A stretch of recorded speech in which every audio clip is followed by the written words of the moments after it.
సాయంకాలం సంధ్యా సమయంలో నీరెండకి నిగనిగలాడుతూ ఎంత బాగున్నాయో చూడండి ఈ పళ్ళు. సీడ్లెస్ లెమన్, స్వీట్ లెమన్ అంటారండి. చెట్టు నిండా ఇలాగ ఎప్పుడు పళ్ళు ఉంటూనే ఉంటాయి. చూసారా చిట్టి చిట్టి కాయలు.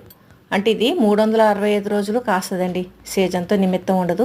ఇదిగోండి పూత వస్తూ ఉంది. కొన్ని పళ్ళు తయారైనవి, కొన్నేమో పచ్చికాయలు. ఇలా ఎప్పుడు కూడా పూత వస్తూ ఉంటుందండి, కాయలు పండుతూ ఉంటాయి. అలా కంటిన్యూగా మొక్క నిండా మనకి కాయలు గుత్తులు గుత్తులుగా కనిపిస్తూనే ఉంటాయండి.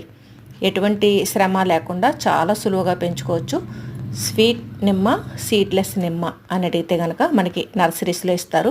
ఎక్కువ ఖరీదు కూడా ఉండదండి. 100 రూపాయలు పెడితే వచ్చేస్తుంది. చీడాపీడ ఇబ్బంది ఉండదు. జస్ట్ 12 ఇంచెస్ పాట్లో వేసుకుని మనం ఎండ తగిలే ప్లేస్లో పెట్టుకుంటే చాలండి.